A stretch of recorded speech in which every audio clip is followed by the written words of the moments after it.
Assalamualaikum warahmatullahi wabarakatuh. Selamat siang dan salam sejahtera untuk kita semua. Pada pertemuan kali ini, kita akan membahas tentang kayu sebagai bahan konstruksi bangunan.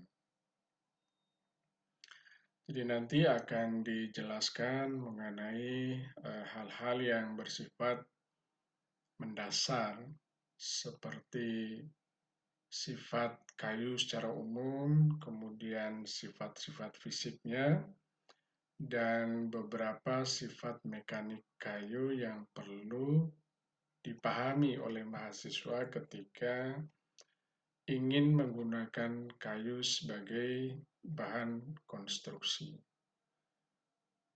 Bahan konstruksi ini bisa dalam banyak pengertian, konstruksi bangunan, bisa konstruksi jembatan. Pokoknya semua konstruksi yang secara umum kita kenal di dalam bidang teknik sipil. Saya kira mungkin kita langsung ke materinya. Yang pertama saya ingin memberi pengantar dulu apa sih yang dimaksud dengan kayu bangunan. Karena kan banyak kayu ini ya digunakan untuk banyak keperluan. Nah, di sini kita secara spesifik akan membahas hal-hal yang berkaitan dengan kayu itu sebagai bahan bangunan.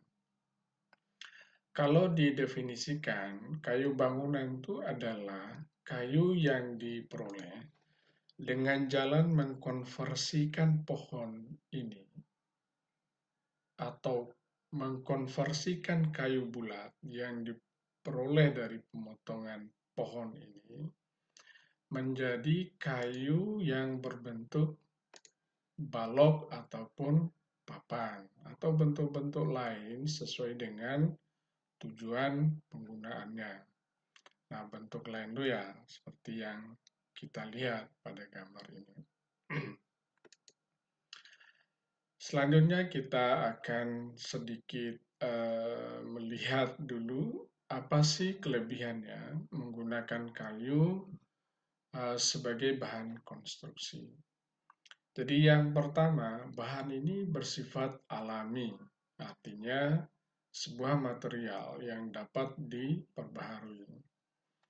Kemudian kayu mempunyai kuat tarik yang cukup tinggi, dapat meredam suara, memiliki tekstur yang baik dan indah, relatif ringan, kemudian harganya murah, tapi saya kira sekarang mungkin sudah tidak murah lagi ya. Mudah diperoleh atau didapatkan, dan yang cukup penting juga adalah pengerjaannya mudah. Di sisi lain, kayu juga mempunyai kelemahan. Kelemahannya antara lain, secara durability, kayu ini tidak tahan lama. Kemudian agak susah dibentuk, ya artinya kita hanya bisa memotong ataupun menyesuaikan dengan apa yang datang dari alam. Jadi tidak bisa dibentuk seperti halnya beton ataupun baja. Tidak tahan terhadap panas atau tidak tahan terhadap api, mudah terbakar, kadar airnya tinggi, mutunya tidak seragam. Nah, ini salah satu kelemahan yang cukup mendasar juga. Kuat tekannya rendah, kuat tarik terbatas. Beberapa jenis kayu itu seratnya tidak teratur, dan sebagai bahan biologis, kayu mempunyai cacat bawaannya. Dan yang terakhir, yang juga menjadi kelemahan dalam penggunaan kayu, itu adalah ukuran panjangnya yang relatif terbatas. Kalau sudah lebih dari 4 meter, biasanya sudah sulit mendapatkan kayu yang berbentuk lurus.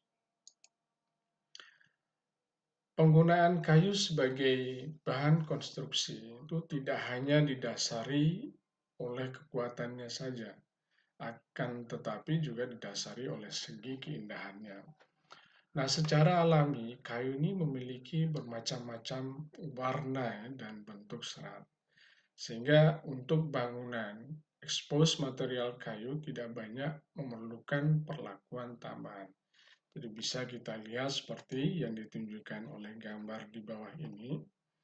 Jadi seandainya kayu itu digunakan untuk bangunan, eh, penampilannya atau appearance-nya itu sudah memang bagus dan indah secara alami, sehingga tidak perlu lagi diberikan perlakuan atau diberikan material tambahan. Bahkan sekarang ini banyak sekali bahan-bahan lain imitasi yang apa ya, yang meniru motif-motif kayu sehingga ketika misalnya dijadikan wallpaper, wall dindingnya itu menjadi terlihat indah. Adapun komposisi bahan penyusun kayu itu adalah sebagai berikut. Jadi senyawa utama penyusun sel kayu adalah selulosa yang kira-kira 50% lah. Kemudian hemiselulosa sebanyak 25% dan sisanya lignin sebanyak 25%. Sel-sel kayu kemudian secara kelompok membentuk pembuluh, parenkim, dan serat. Pembuluh memiliki bentuk seperti pipa yang berfungsi untuk saluran air dan zat hara. Sementara parenkim itu memiliki bentuk seperti kotak, berdinding tipis dan berfungsi sebagai tempat penyimpanan sementara hasil dari fotosintesis. Serat memiliki bentuk panjang, langsing, dan berdinding tebal, serta berfungsi sebagai penguat pohon. Nah, ini adalah penampang melintang kayu. Ini saya kutip dari websitenya Departemen Kehutanan. Jadi kalau kita perhatikan secara detail, ini adalah potongan atau tampilan dari kayu kalau dipotong pada arah melintang. Jadi dibagi menjadi beberapa bagian. Secara umum ini bagian luar A, B, C ini, kemudian ini bagian dalam. Jadi saya tunjukkan di sini. A ini adalah kulit bagian luar, ini yang paling luar. Kemudian ada kulit bagian dalam, ya artinya di sebelah dalam dari kulit luar itu adalah kulit bagian dalam. Tapi kadang-kadang beberapa referensi itu hanya menuliskan kulit saja, sehingga tidak ada kulit luar dan kulit dalam. Nah, di sebelah dalam dari kulit ini adalah kambium, ya, lapisan kambium. Nanti kita akan lihat lagi lebih detail pada slide berikutnya. Setelah itu ada yang dinamakan dengan kayu gubal. Kayu gubal ini adalah kayu yang ini kelihatannya berwarna lebih cerah, ya, lebih muda. Kemudian ada kayu teras. Jadi kayu teras ini adalah kayu yang warnanya sudah lebih gelap, ya, lebih tua. Nah, pada bagian paling tengah dari kayu itu ada yang disebut dengan hati kayu. Sementara yang ini adalah jari-jari. Jadi nanti kita akan lihat di slide berikutnya. Jadi yang pertama, bagian tadi seperti yang saya katakan, kulit luar dan kambium. Jadi ini saya fokuskan gambarnya menjadi 3. Ini adalah kulit luar, A. Kemudian ini adalah kulit dalam, dan ini adalah kambium. Jadi masing-masing mempunyai atau dapat dijelaskan sebagai berikut. Bagian luar kayu itu disebut kulit, atau dalam bahasa Inggrisnya itu bark. Merupakan lapisan yang padat dan cukup kasar. Bagian kulit yang paling luar itu sudah mati. Jadi kalau kita lihat di pohon-pohon itu ya memang tidak terlihat seperti sesuatu yang hidup, ya. Dan itu berfungsi sebagai pelindung kayu terhadap serangan dari luar, misalnya iklim, serangan serangga atau jamur. Jadi dia melindungi bagian dalam. Sedangkan kulit bagian dalam itu adalah kulit yang bersifat hidup dan tipis, ya, yang berfungsi sebagai jalan zat yang mengandung gizi dari akar ke daun. Nah, di bagian bawahnya itu ada semacam lapisan tipis yang disebut dengan lapisan kambium. Lapisan ini merupakan jaringan yang tipis dan bening, berfungsi sebagai tempat pertumbuhan sel-sel kayu. Jadi di sini. Berikutnya adalah kayu gubal dan kayu teras. Nah, seperti yang sudah saya sampaikan tadi, kayu gubal itu adalah kayu yang warnanya lebih muda ini, kemudian kayu teras adalah kayu yang sudah berwarna lebih gelap.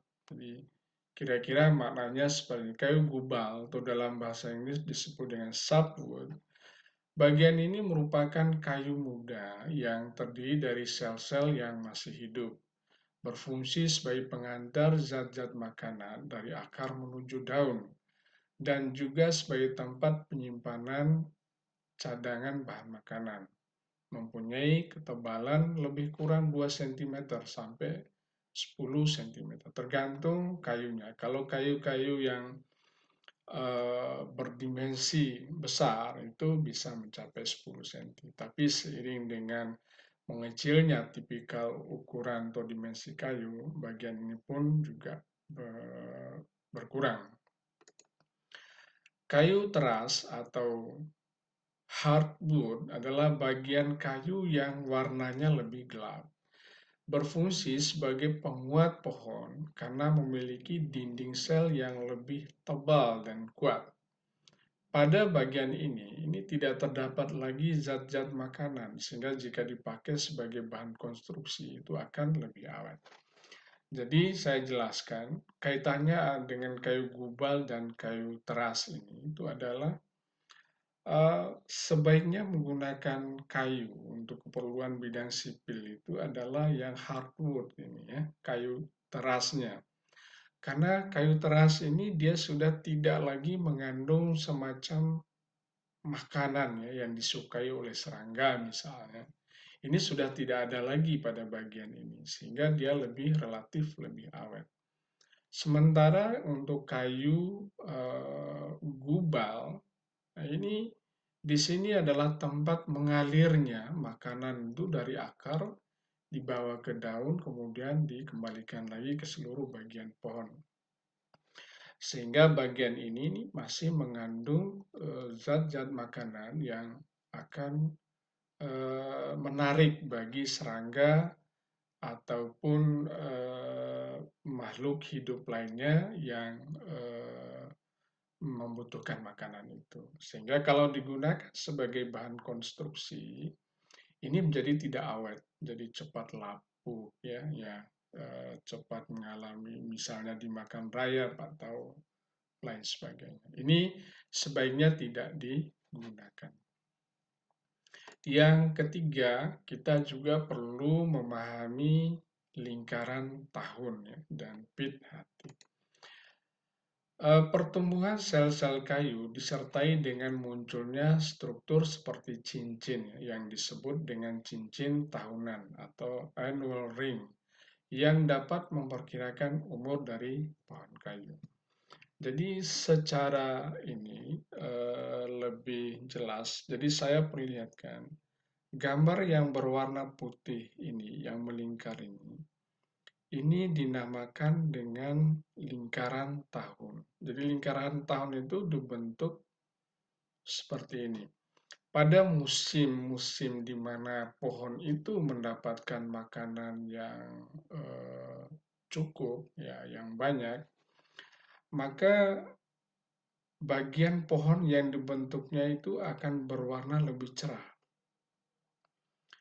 Nah, sementara pada saat dia mengalami kekurangan makanan, misalnya seperti di musim kemarau, pertumbuhan pohon itu menjadi melambat dan itu yang membuat kayu itu eh, di dalam potongan kayu ini terdapat garis yang warnanya itu lebih gelap.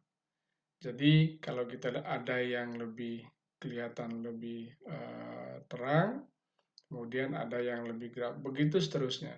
Sehingga dari annual ring atau cincin tahunan ini, kita bisa mengestimasi berapa umur dari pohon ini. Jadi tinggal kita menghitung saja berapa lingkarannya. Kalau misalnya ada 20, most probably kayu itu berumur ya sekitar 20-an tahun.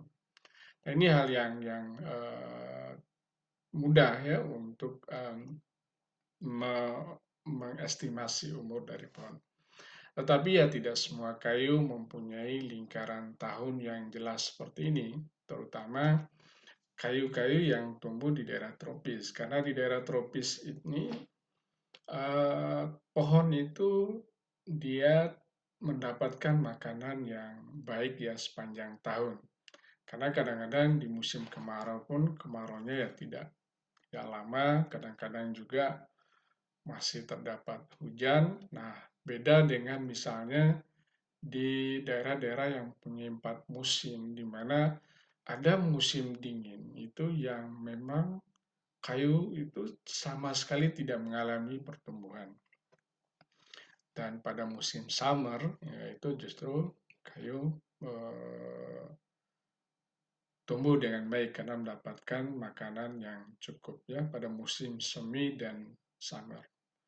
Tapi pada musim dingin terutama musim gugur dan musim dingin pohon-pohon itu tidak mengalami pertumbuhan sehingga eh, pada saat itulah terbentuk bagian yang berwarna lebih gelap dari penampang melintang sebuah pohon.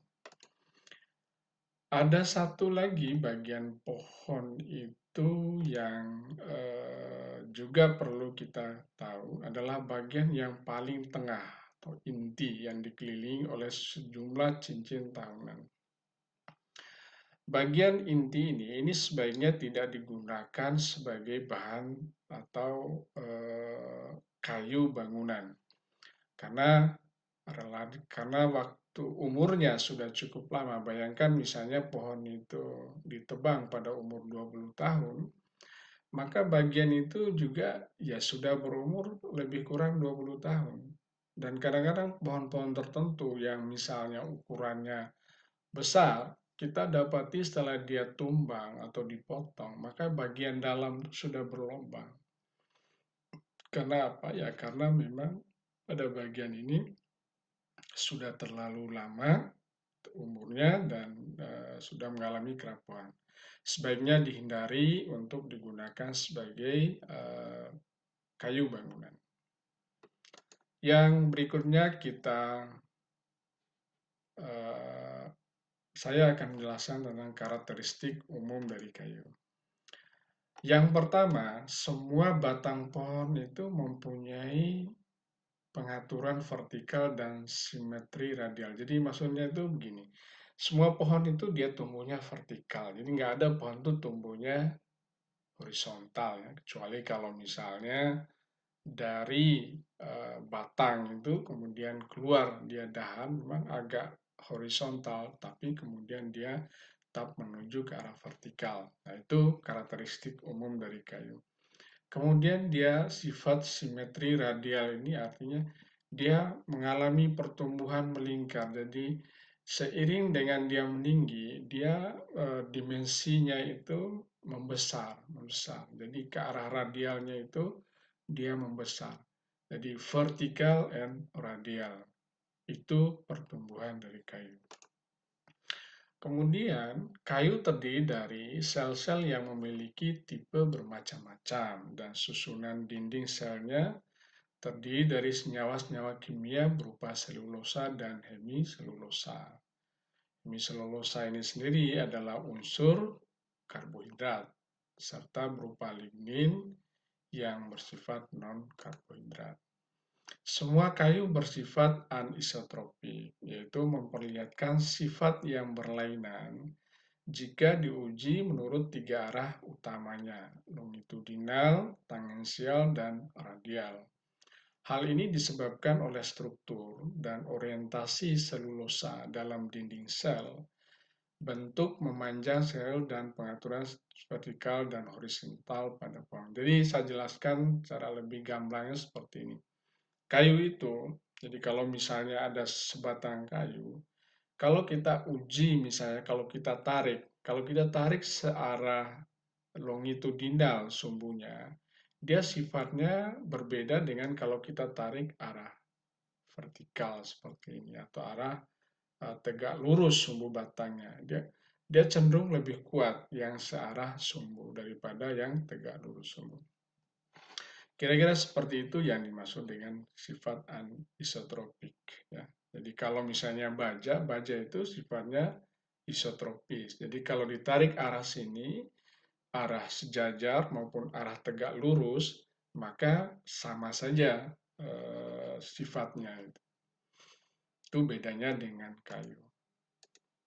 Kayu merupakan suatu bahan yang juga bersifat higroskopik, yaitu dapat kehilangan atau bertambah kelembabannya akibat perubahan kelembaban dan suhu udara di sekitarnya. Jadi, kalau yang ini maksudnya itu adalah atau contoh dari sifat higroskopis itu, misalnya pintu ya di rumah kita. Jadi kalau datang musim hujan, di mana kelembaban udaranya lebih tinggi, maka kadang-kadang pintu itu nggak bisa ditutup atau dibuka dengan mudah. Nah, itu karena sifat higroskopisnya. Kayu, pintu yang terbuat dari kayu itu, dia bertambah kelembabannya, sehingga dimensinya membesar, sehingga menyulitkan kita membuka atau menutup pintunya. Ini yang harus juga kita pertimbangkan dalam penggunaannya sebagai dalam dunia konstruksi sipil. Yang berikutnya adalah kayu dapat diserang oleh makhluk hidup perusak kayu, dapat juga terbakar, terutama bila kayu dalam keadaan kering. Nah, ini saya kira mungkin kelemahan dari kayu yang harus kita pertimbangkan. Sebetulnya terkait dengan ini, dengan terbakar ini, kayu itu relatif lebih bagus dibandingkan dengan baja atau baja ringan kalau digunakan dalam konstruksi rumah.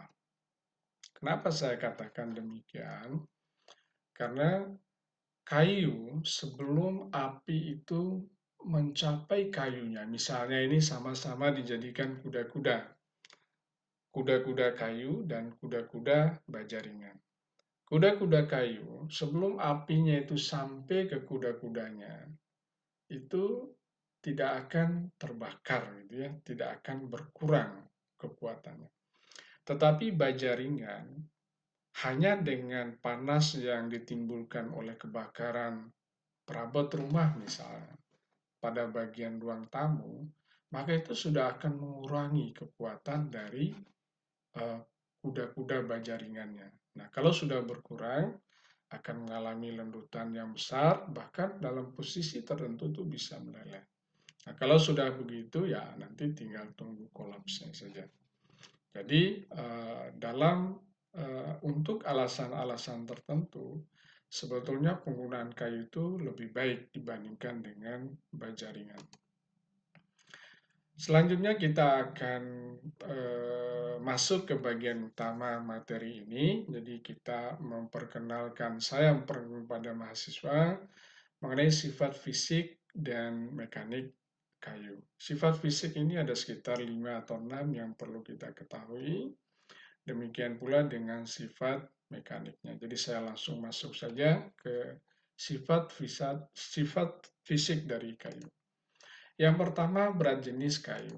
Berat jenis kayu itu memiliki berat jenis yang berbeda-beda ya, berkisar antara paling kecil tuh 0,2 hingga 1,28. Kekuatan kayu itu berbanding lurus dengan berat jenisnya. Kayu yang berat jenisnya besar, kekuatannya pun besar. Sebaliknya, semakin ringan suatu berat jenis kayu, maka kekuatannya akan berkurang. Berat jenis antara lain ditentukan oleh tebal dinding sel, kemudian besar kecilnya rongga sel yang membentuk pori-pori. Berat jenis diperoleh dari perbandingan antara berat suatu volume kayu tertentu dengan volume air yang sama pada suhu standar. Yang kedua, keawetan alami. Didefinisikan sebagai ketahanan kayu terhadap serangan dari unsur-unsur perusak kayu dari luar seperti jamur, rayap, bubuk, cacing laut, dan makhluk lainnya dalam waktu yang lama ya, waktu tahunan. Keawetan alami kayu tersebut disebabkan oleh adanya suatu zat di dalam kayu yang dinamakan zat ekstraktif yang merupakan sebagian yang merupakan unsur yang beracun ya dan merusak ya, sehingga perusak tersebut tidak sampai masuk dan tinggal di dalamnya serta merusak kayu. Misalnya jati, kenapa jati itu dikatakan sebagai kayu yang sangat awet ya secara alamiah? Karena kayu jati itu mempunyai zat ekstraktif itu yang namanya tektoquinon. Kayu ulin ini juga kalau di peraturan PKKI yang lama yang juga mengatur tentang keawetan kayu itu masuk kelas 1. Keawetannya, dari sisi keawetannya memiliki zat ekstraktif yang dinamakan silika. Demikian pula dengan kayu-kayu yang masuk dalam kategori atau kelas awet 1 itu seumumnya mempunyai zat ekstraktif yang khas. Sehingga jenis-jenis kayu ini mempunyai cukup keawetan secara alami. Kita tidak perlu memberikan pengawetan buatan. Zat ekstraktif dalam kayu mulai terbentuk di saat kayu gubal menjadi kayu teras. Nah, ini kembali lagi, kayu gubal itu tidak baik digunakan karena masih mengandung makanan dan belum mengandung zat ekstraktif. Jadi zat ekstraktif itu terdapatnya atau adanya di dalam kayu teras. Oleh karena itu, kayu teras pada semua jenis kayu umumnya itu lebih awet dibandingkan dengan kayu gubalnya. Selain itu, kayu gubal sel-selnya masih hidup dan sebagai tempat cadangan bahan makanan, serta kayunya lunak sehingga lebih mudah bagi perusahaan, kira mungkin sudah dijelaskan sebelumnya. Yang berikutnya, yang ketiga, sifat fisik yang ketiga adalah warna kayu. Jadi kayu dari segi warnanya saja kita sudah bisa memprediksi seperti apa ini kayunya, kekuatannya misalnya. Kayu mempunyai warna yang bermacam-macam, mulai dari yang berwarna kuning seperti kayu nangka, putih-putihan, coklat muda, coklat tua, ini kayu jati, kehitam-hitaman, merah-merahan, dan sebagainya. Kayu yang berwarna putih, misalnya kayu jelutung, kayu kempas, kayu rengas, ya, berwarna merah. Perbedaan warnanya disebabkan oleh zat-zat pengisi warna dalam kayu yang berbeda-beda. Jadi, kalau warna merah, kuning, putih yang ini tidak berhubungan dengan kekuatan, tapi faktor apa ya, gelap dan terangnya itu. Ada banyak faktor. Jadi kembali ke yang ini dulu. Ada banyak faktor yang mempengaruhi warna kayu antara lain tempat di dalam batang, kemudian umur pohon, dan kelembaban udara. Jadi ini yang saya katakan tadi, tempat di dalam pohon, di dalam batang. Jadi kalau dia berada di bagian dalam lebih gelap, tuh lebih kuat. Kalau lebih luar, kayu gubal tuh berwarna lebih terang dan lebih tidak lebih kuat dibandingkan dengan yang dalamnya. Kemudian umur pohon, biasanya pohon yang berumur banyak itu warnanya relatif lebih gelap daripada yang bagian yang lebih pohon yang lebih baru. kelembaban udara, saya kira mungkin ada juga pengaruhnya. Kayu teras umumnya warna yang lebih jelas atau lebih gelap daripada warna bagian kayu gubal. Ini sudah disebutkan tadi.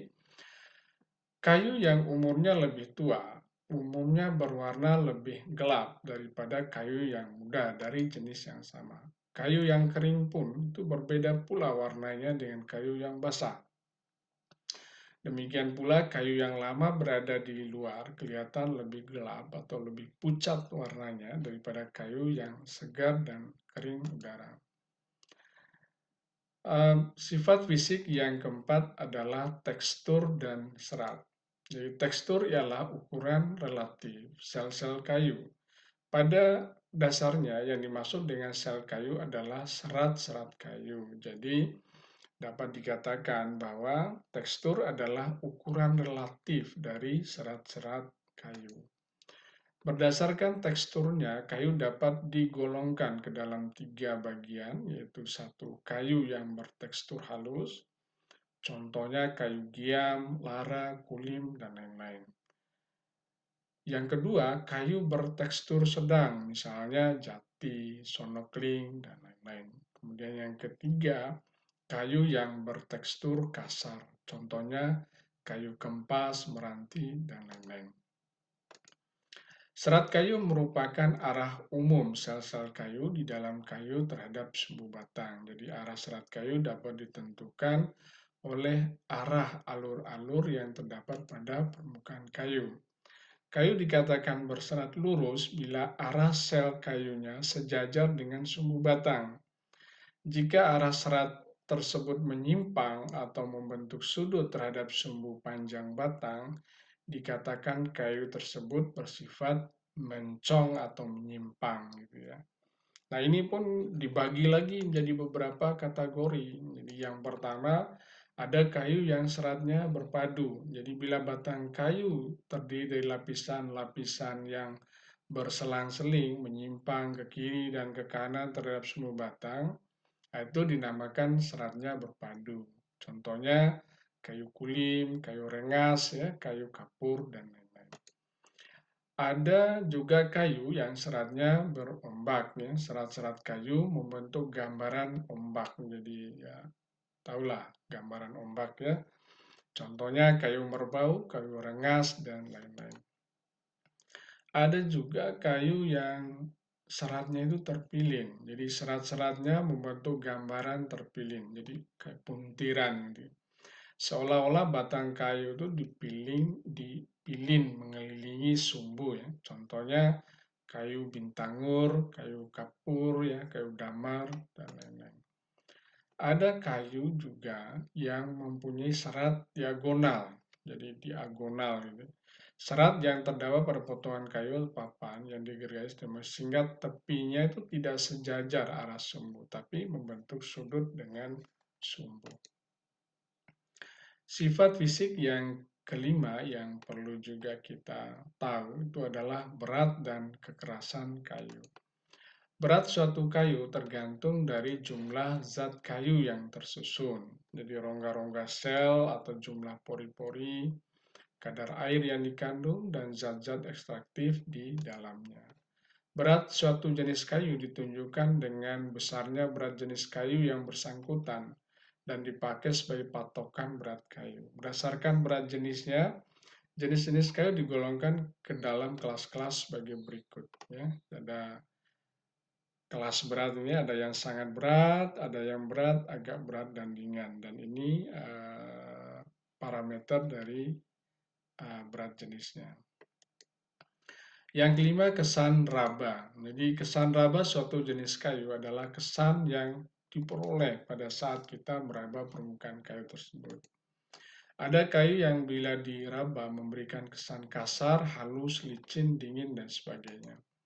Kesan raba yang berbeda itu untuk tiap jenis kayu tergantung dari tekstur kayunya, besar kecilnya air yang dikandung, dan kadar zat ekstraktif yang ada di dalam kayu. Kesan licin terasa apabila tekstur kayunya halus dan permukaannya mengandung lilin. Apabila tekstur kayunya kasar, maka kesan rabanya akan kasar pula, kesan dingin, dan seterusnya. Yang keenam, kesan bau dan rasa. Nah, ini ada kesan baunya juga. Untuk mengetahui bau dan rasa kayu perlu dilakukan pemotongan atau sayatan baru pada kayu atau dengan sifat bau ya dari kayu dapat digambarkan. Sifat bau dari kayu dapat digambarkan sesuai dengan bau yang umum dikenal. Untuk menyatakan bau kayu yang dihadapi seringkali, kita mencocokkannya dengan bau yang sudah umum, misalnya bau bawang putih untuk kayu kulin, misalnya bau keasam-asaman untuk kayu ulin. Sementara kayu jati mempunyai bau yang mirip dengan zat penyamak, bau kamper untuk kayu kapur, dan lain sebagainya. Kesan raba dan bau ini tidak jauh berbeda ya. Adanya persamaan di antara kesan bau dan rasa disebabkan oleh adanya hubungan erat yang terdapat pada indera pembau dan indera perasaan kita. Jadi saya kira mungkin ini ada beberapa hal yang penting untuk dipahami oleh kita dalam bidang teknik sipil, tapi ada juga hal-hal yang mungkin hanya sekedar sebagai pengetahuan saja. Ini yang paling penting buat seorang civil engineer itu eh, memahami sifat mekanik kayu atau mengetahui seperti apa sifat mekaniknya itu yang paling penting karena terkait dengan penggunaannya di dalam atau penggunaan sebagai komponen bangunan.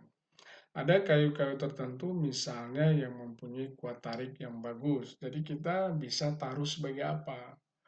Kemudian ada kayu yang mempunyai kuat geser yang tinggi misalnya. Itu pada komponen yang memikul gaya geser. Nah, kita taruhlah bagian kayu yang mempunyai kemampuan geser yang bagus. Kemudian pada bagian-bagian yang mengalami tarik, itu kita masukkan atau kita tempatkan kayu yang mempunyai kekuatan tarik yang baik pula. Nah, ini kita bahas satu persatu. Sifat mekanik kayu adalah kemampuan kayu untuk menahan atau memikul beban dari luar yang mempunyai kecenderungan untuk mengubah bentuk atau dimensi dari kayu. Nah, itu nanti ini hanya definisi saja, jadi kita langsung saja. Yang pertama, sifat mekanik kayu yang perlu kita tahu itu adalah kekuatan tarik. Kadang-kadang orang menyebutnya keteguhan tarik, yaitu kekuatan kayu untuk memikul atau menahan gaya yang berusaha menarik kayu. Terdapat dua macam keteguhan tarik, yaitu keteguhan tarik sejajar arah seratnya dan keteguhan tarik tegak lurus arah seratnya. Jadi ini keteguhan tarik sejajar arah serat, ini yang tegak lurus arah serat yang berwarna hitam. Yang kedua, keteguhan kekuatan tarik ya, kita mungkin ini slide-nya agak sedikit. Yang kedua adalah keteguhan tekan. Keteguhan tekan itu adalah keteguhan atau kekuatan kayu untuk memikul gaya yang berusaha menekan dari kayu. Terdapat dua macam juga, jadi ada keteguhan tekan sejajar arah serat dan keteguhan tekan tegak lurus arah serat, baik arah sana maupun ke arah sana, sama saja. Ini tegak lurus dari arah seratnya. Keteguhan tekan kayu adalah, saya kira mungkin ini sudah tadi, ketiga, keteguhan geser. Keteguhan geser itu adalah ya kemampuan kayu untuk menahan atau memikul gaya yang berusaha menggeser ya, atau membuat suatu bagian kayu tersebut turut bergeser dari bagian lain di dekatnya. Jadi kita lihat seperti ini modelnya. Jadi ada dua juga, ada tiga ya, keteguhan geser sejajar arah serat, tegak lurus arah serat, dan keteguhan geser miring. Jadi yang pada posisi miring seperti ini.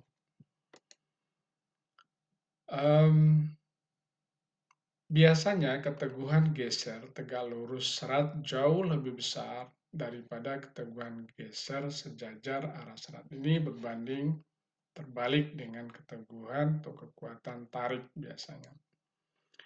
Yang kelima adalah keteguhan lentur. Jadi lentur, jadi kekuatan kayu ketika atau dalam memikul dan menahan gaya-gaya yang berusaha melengkungkan atau melenturkan kayu. Jadi ada dua, keteguhan lengkung statik yang menahan yang secara pelan-pelan, dan keteguhan lengkung pukul ya, kekuatan kayu menahan gaya yang secara mendadak. Tapi ini gambar ini memperlihatkan ini keteguhan kekuatan lentur pada arah memanjang serat, ini pada arah tegak lurus serat. Yang keenam adalah keteguhan belah. Jadi keteguhan belah adalah kemampuan kayu untuk menahan gaya-gaya yang berusaha membelah kayu. Jadi kadang-kadang kayu itu ada kayu yang mempunyai kekuatan tarik yang sangat tinggi dan sangat bagus, tetapi ketika dia dibelah itu sangat mudah. Contoh yang paling gampang, misalnya eh, bambu lah yang paling umum kita tahu, walaupun mungkin kadang-kadang bambu itu dikategorikan sebagai rumput, ya, rumput raksasa kata orang. Tapi sering juga orang melihatnya sebagai kayu. Jadi kayu bambu itu kalau ditarik itu sangat tinggi kekuatannya. Tetapi kalau apa namanya dibelah sedikit saja, apalagi nanti ada tekanan ya ke arah horizontalnya, itu sangat mudah. Jadi walaupun kita tidak menggunakan alat, yang penting ujungnya sudah terbelah, maka dia akan mudah sekali terbelah untuk bagian yang selanjutnya. Tapi ada baiknya juga yang seperti itu. Jadi sifat keteguhan belah yang rendah itu sangat baik. Jadi kalau kayu-kayu yang biasanya seratnya itu berpadu, itu keteguhan belahnya itu tinggi. Nah, itu sangat baik misalnya untuk digunakan sebagai atap. Makanya kan kita pernah di Indonesia ini ada daerah-daerah tertentu yang rumahnya itu atapnya dari apa ya, atapnya sirap gitu ya. Itu atap sirap ini terbuat dari kayu-kayu yang mudah dibelah. Kayu, contoh aplikasinya sebagai bangunan itu yang mungkin sudah pernah saya sampaikan pada materi kuliah sebelumnya, bisa dijadikan sebagai konstruksi rumah tinggal, konstruksi gedung, jembatan, konstruksi lain-lain. Jadi lain-lain ini bahkan menjadi dam pun itu bisa, bendungan. Jadi ini untuk rumah tinggal, contoh-contoh ya. Jadi mulai dari yang sederhana sampai yang agak mewah, kemudian yang berbentuk villa dan lain sebagainya. Itu biasa menggunakan material kayu. Meskipun ini tidak sering, bahkan mungkin ya hampir tidak ada ya di negara kita, bangunan gedung yang semua bagian strukturnya terbuat dari kayu. Kayu kalau di negara maju, itu penggunaannya juga sudah sangat maju. Jadi kita lihat di sini gedung-gedung yang berlantai banyak, itu terbuat semua komponen itu dari kayu. Jadi kita lihat di sini, ini kolomnya dari kayu, kemudian plat-platnya ini juga dari kayu, balok-baloknya juga terbuat dari kayu. Ini untuk bangunan gedung. Yang berikutnya untuk jembatan.